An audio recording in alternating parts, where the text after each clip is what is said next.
Hello everyone and welcome back to Let's Play Kingdom Hearts Final Mix.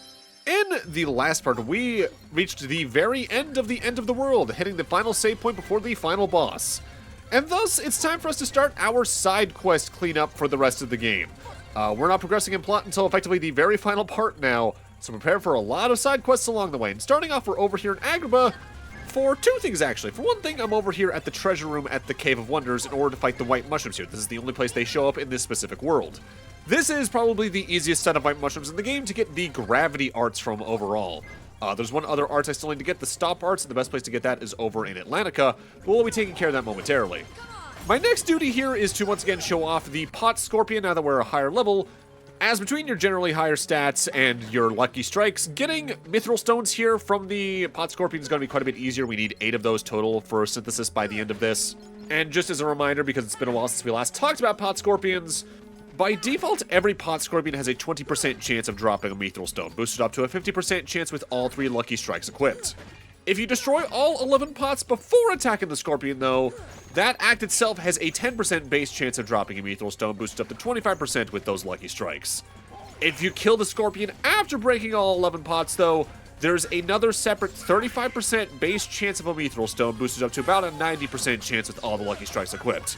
Doing that also has a 20 to 50% chance, depending on ability setup, to drop a separate mithril shard, which you're going to need a separate count of 12 of those for all the recipes, but there's other ways that are much easier to get mithril shards.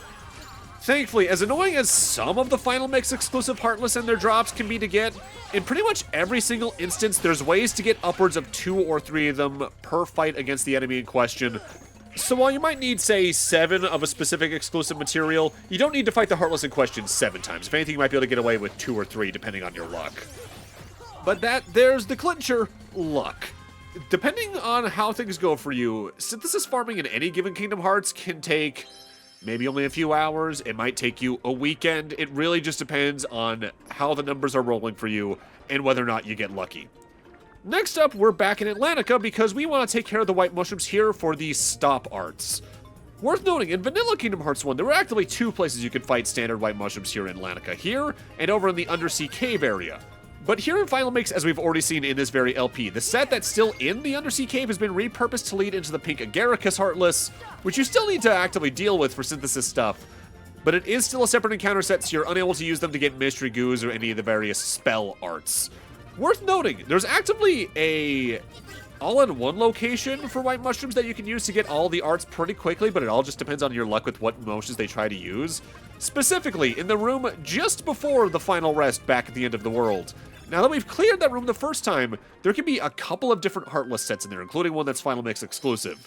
But one of the Heartless sets that can be in that room is a gigantic mass of white mushrooms that will use every motion in the game. So you can have any of them do any of the 7 spell types, but that also means you're a lot less likely to have them do the same spell you need 3 times in a row to get the arts in question. Now that we have all the arts, we can head over here to Merlin and talk to him, and he will actively give us a reward for having all of them, the Dream Shield for Goofy, which is actually the shield we chose back at the Dive to the Heart at the very start of the game. This is an okay shield if you get it as early as you can, but it's largely been outclassed by this point in the game. It boosts Goofy's strength by 6, and it's a medium size, so it has some decent coverage, and it is pretty cute. The thing is, though, it's been nerfed here in Final Mix despite the game saying otherwise. In Vanilla, it boosted his MP by 2, and the text still says that here in Final Mix. But here in Final Mix, it actively only raises his MP by 1.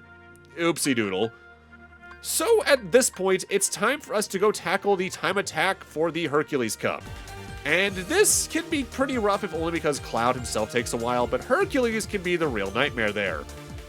Unless you know a specific trick that works for some reason in every single version of Kingdom Hearts 1. I don't know why they never fixed it. I'm assuming at this point they leave it in intentionally if you know about it, as there's a way you can game the timer here. You might recall way earlier in the LP, I mentioned you can pause in any of the given tournament rounds and hit the restart button in the case you think you're taking too long on a specific turn. Doing that here on the Hercules fight in the Time Attack Cup seemingly just glitches out the timer completely and makes it so that it doesn't move at all. So you could have 1/100th of a second remaining and never worry about your time running out. It's very silly, but I'm glad it's there because otherwise this would easily be the hardest time attack far and away. In fact, it otherwise is if you try to do so. For clearing the time attack of the Hercules Cup, your final reward is a new finishing move for Sora, Gravity Break. For 2 AP, you have a 30% chance of unleashing a gravity-based attack at the end of your combo. Worth noting, while Future Me is probably putting the exact formula on screen, this, I believe, is based off your strength stat, while the gravity spell itself is based off your max MP. Pretty powerful stuff. After we go drop a save really quick though, it's time for us to also tackle the first round of the final cup in the game, the almighty Hades Cup. This is a marathon, to the point where the recording session for this alone was about an hour and 10 minutes or so we're speeding up even the first attempt at this. This is 50 rounds of enemy encounters, though thankfully it's not as punishing as it might seem. While in all the prior cups that were 10 fights long, if you fail at any point you restart from the beginning, if you fail at any point here in the Hades Cup, you can restart from your highest score of 10 wins. So say I get all the way to the last fight and fail, I can start over from the 10th seed, so I'll only have 10 fights left to go. Really helpful, and there's a lot of good rewards along the way on your first time here too. For instance, after defeating Yuffie in rank 44, you end up getting the Genji Shield. That is a large-sized shield for Goofy that boosts his recoil by 60, so he can pretty much interrupt any attack in the game at that point. The shield itself has also been buffed here in Final Mix, as in Vanilla Kingdom Hearts it only boosted Goofy's strength by 8, making it okay, but here in Final Mix it boosts his strength by a whopping 10, making it a really good option for endgame in case you don't want to do synthesis farming. Worth noting, at 50 rounds total, you're also guaranteed to see pretty much every single standard Heartless in the game here that's not from Atlantica specifically. You're going to be seeing Shadows, Soldiers, Air Soldiers, Large Bodies, Fat Bandits, Red Nocturnes, Blue Rhapsodies, Yellow Operas, Green Requiems, Power Wilds, Bandits, Pot Spiders, Search Ghosts, Gargoyles, White Knights, Pirates, Air Pirates, Battleships, Dark Balls, Wyverns, Defenders, Wizards, White Mushrooms, Black Fungi, Rare Truffles, Invisibles, Angel Stars, the Gauntlets and Hammer Legs from Guard Armor, Red Armors, which are a slightly boosted variant of Guard Armors, Sneak Armies, which are a boosted version of Stealth Sneaks, Opposite Armor outright, as well as the Destroyed Behemoth we just defeated, upon which you'll actively unlock your next Blizzard spell upgrade, giving us the Blizzaga spell. Like how Blizzara was to Blizzard, Blizzaga has more projectiles involved in it that spread out further, so you can actively hit a very wide area of effect with it. With that said, at this point when you have Gravity, that should probably be your main offensive spell you use, period. You're going to see some other familiar faces along the way too, though. Specifically, we've already seen Yuffie's here. We're eventually going to run into Cloud and Leon themselves as well. Cerberus also makes an appearance in this cup, as well as 2 other surprise fights at the last 2 major seeds we'll talk about. This is a marathon, and failing it at the last second can still feel punishing, but thankfully, since you don't need to worry about redoing the entire cup at a failure, it's not the worst. Unless you're doing the time attack, but that's a whole different deal we'll talk about when we get to that point now, won't we? I kind of ran at this cup willy-nilly, I won't lie, but if you're going in especially on problem, I recommend you stock up your items as best you can with things like elixirs, high potions, and like ethers especially to make sure you can use your spells as evenly as you can. But also, don't forget to update Donald and Goofy's accessories, as since you're probably updating Sora's pretty regularly, you might have some ones that you no longer want on him that will go really well on them and make them more viable here as well, especially to act as meat shields in the case you're getting up towards the higher cups, especially on time attack mode later on, as we'll talk about. This is a long fight no matter what, though, even with all the speeding up. In fact, this is probably the first proper speed up I've done in a while, where the speed up itself has to split itself between 2 different songs because there's just that many fights. For defeating Cerberus at Seed 30, though, you unlock the Power of Thunder, upgrading your Thunder spell once again up to Thundaga. Like with Thundara, that is not only just a damage upgrade, that is a range upgrade and now covers a very wide area. In fact, it makes for an excellent opener in pretty much every single round of the Coliseum here in the Hades Cup. Just to wipe out as many fields as you can, as quickly as you can, which, hey, get this, is really important for the time attack mode eventually whenever you decide to tackle that, if you ever do. Not that I recommend it, but hey, the rewards are still pretty good. The fight at Seed 20 might arguably be the hardest fight in the entire set on the standard run of the Hades Cup, though I won't lie. As they decide not to just throw either Cloud or Leon at you, they throw them both at you at the same time. There's a lot of damage potential here between large swords, flying about invincibly, as well as projectiles, and not for nothing, it's very easy to get overwhelmed there, as I just had happen there. Though, as I've already mentioned, if you ever fail in the Hades Cup, you can just retry again from your highest score of 10 you've reached, and then go back to the bottom from there. Thankfully, you never need to permanently restart this cup, unless you're worrying specifically about time attack, I believe. Across this hour-long recording session or so, I actually failed this cup twice, but whenever I fail it, I just cut back to the fight I was at, while also showcasing any levels I earned along the way, just so you can see what I got in the case it might have an important ability or something like that. Though largely it's just, I think, stat ups on the character levels up in question. My personal recommendation with this fight is to go after Leon first, as his ability to either lengthen his blade at will or even just fire a projectile that's pretty powerful should make him your main target, but hey, do what you wish. Ultimately, taking care of Cloud with his more aggressive attacks might be helpful as well. For clearing that fight, we get the Lionheart Keyblade for Sora, which is pretty good, albeit not something I really like to use because it's not exactly super specialized. The Lionheart is a long-length Keyblade that boosts Sora's strength by 10 and his MP by 1. It has a standard 1x crit rate and a recoil stat of 30, so it can do decently about reflecting a lot of attacks. It is a perfect middle-of-the-road Keyblade that in some regards you can actively look at as just an upgraded version of the Kingdom Key. If you don't like super specializing in magic or in offense and just like playing both sides, you can do a lot worse, but you can also do a lot better if you like being all in on physical Unga Bunga or casting from a distance. With that said, if you go on the Dream Shield route and you just want to get a decent Keyblade, you can do a lot worse, like I said. Now, it's the final major boss fights in this cup that can really, really surprise you. And hey, we got the Blitz ability, neat. Yo, hey, how you doing, everybody? Yeah, got a minute? Hades, Lord of the Dead, nice to see you. Hey, guess what? I got a place for you down under. It's finally time for us to duel against Hades. He's actively the only member left of the Legion of Villains that we've seen since the start of the game. And not for nothing, he is arguably the most powerful outside of Maleficent. Hades being on fire leads to him being a kind of similar fight to Chernobog. All of his attacks are fire-based, and thus accessories like Faraga rings or Ifrit rings go a long distance to reduce incoming damage. He usually starts off the fight by walking towards you, spewing fire out of both of his hands. That actively does a pretty good job of damaging and homing in on you, so watch out for that. He can also swing his hands downward for a physical strike that are on fire. He can cause a small explosion, but the attacks you really need to watch out for are his Faraga Ball attack, where he goes that's it and throws a Faraga at you. You can reflect that with a well-timed Keyblade strike to actively stun him. And then there's when he gets full-out angry and turns into the red fire state. When he does this, he always leads with one attack, where he walks into the center of the arena, T-poses, and then rotates in place, spewing large fire out of his hands. You can, I think, stand in the corners of the arena to potentially avoid that, but I'd honestly recommend just following the direction he's moving and staying between the fire bars, as it's a lot safer. While that attack is happening, he's also going to be completely invincible, so make sure you focus on dodging. After the attack ends, though, he still will be in his powered-up state, but you can either make him get out of that with time, just doing enough physical attacks on him, or I believe a good Blizzaga can also knock him out of that if you place it well enough. He is decently predictable, if only because he probably has the most quotable lines out of any boss in the game outside of maybe the final boss. Because whenever you hear him go, feel the heat, he's going into this attack. When he goes, that's it, he's throwing a Faraga Ball. If you can listen in and memorize what leads to what, you can react to this fight pretty easily. With that said, it's going to be a long fight no matter what, because he is one healthy guy. The Hades Cup itself only unlocks after rescuing Kyrie from Hollow Bastion, let alone sealing the keyhole. So no matter what, he has a large health pool of 1,800, 600 more even than Dragon Maleficent. You're here for a while. Heck, you may have already noticed it in this fight. There's actively a bit of a quirk with boss health bars once they reach above, I think, like 1,500 or so, where they have so much health that the health bars don't actually showcase all the health they have. The health bar will just stay purple for at least like a health bar's worth of health that you get through, if not more than that, until you reach the 1,500 mark or so, at which point it'll actively start marketing properly. It definitely makes the bosses feel threatening, but at the same time, it's always felt kind of annoying to me.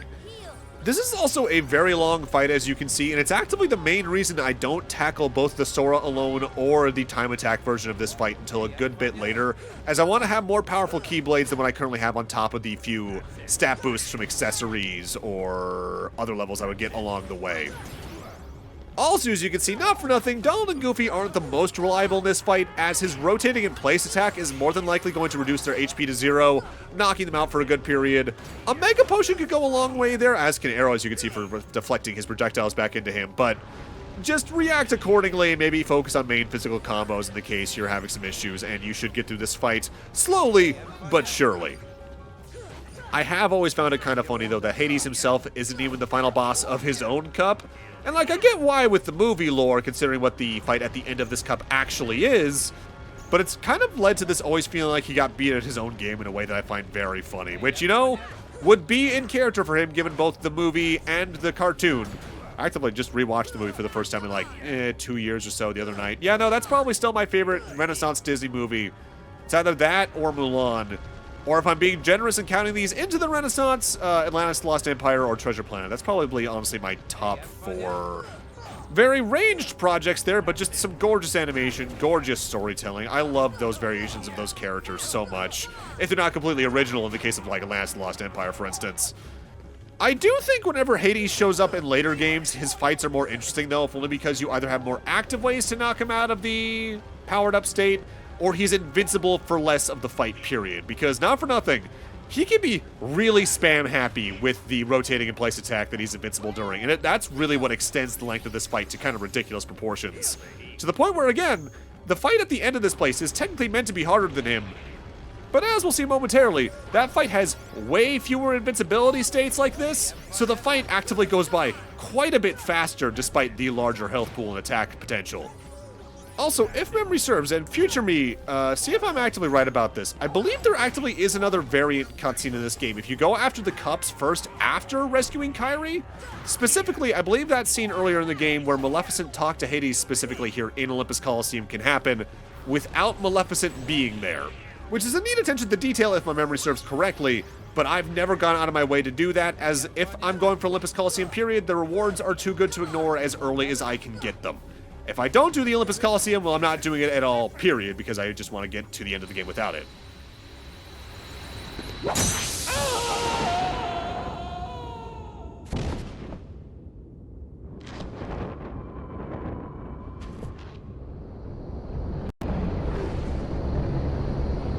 Hey, what are you doing? Stop! Hey guys, get away from me! Oh, come on! For defeating Hades, we get 2 rewards. Our next answer report number 8, which I actually forgot was actively the last one that you could get chronologically in the original game, whoopsie, as well as the next gravity upgrade. So we have access to Graviga now, which has a massive area of effect and does hefty damage. This is my favorite spell to use in the game because of that. It is still very slow though. The final seed of 10 Heartless battles is definitely pretty rough, as there's just a bunch of Heartless from Hollow Bastion, a lot of Invisibles, Dark Balls, and Angel Stars especially. So these fights can go on a while, especially these Stealth Sneak repeats, as they can just hang on 1 HP for a long time depending on how they feel with their attacks. These fights can be rough, but if you've made it past Hades, frankly, you'll have no issue with these in the long term, even if you need to fail at this state and then restock your items to restart from Seed 10 specifically. Awaiting for us at the end of the cup is easily our largest opponent so far, as well as the healthiest, but frankly, you should not let their size scare you, as they are easily the easiest fight in the latter half of this cup, period. Let's see who we got.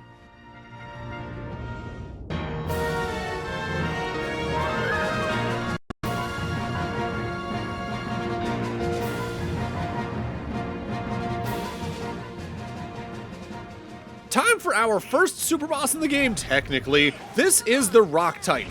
This guy is large, in charge, but also incredibly slow. It takes a while for any of his attacks to come out. But he's also one tanky guy. Out of any boss in the game, he far and away has the most health in the game at over 2,000, 2,100 specifically. Your strategy here is to wail on his feet with whatever physical or magical attacks you got, though I do believe he takes the most damage from physical and thunder-based attacks, period, until he eventually falls down. At that point, jump up his body and get up to the heads that take more damage and start wailing on them. He can wave his necks back and forth to try and physically attack you, but frankly, you're doing a lot more damage to him here than he is to you, especially because you can very quickly cure with the amount of MP you can recover from him.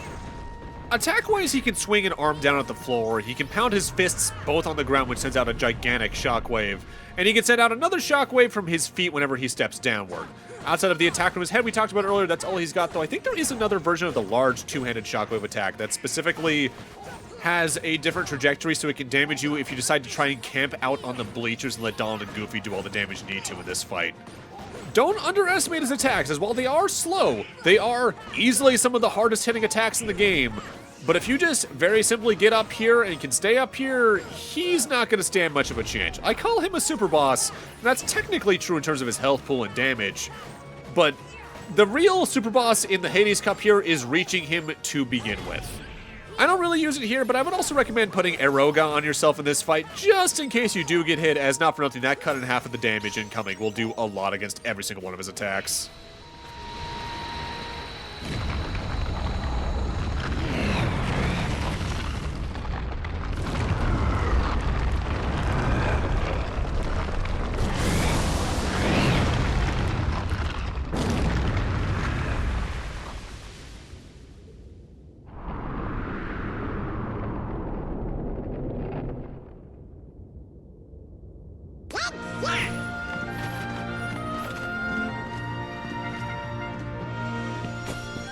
Chimps!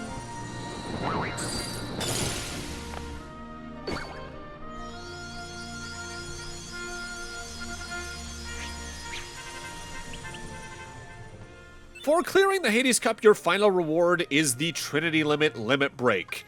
This actively costs 1 AP here in Final Mix, which is a great buff to it from the vanilla game where it costs 5 total. It requires 3 MP though, and it actively reduces the MP of the entire team to 0 upon using it, making it pretty costly. With that said, it does do heavy damage to basically every enemy in this screen, but in most cases I tend to prefer still using either Strike Raid, or Ars Arcanum, or Ragnarok, so you're not even going to see me use it in the LP due to that.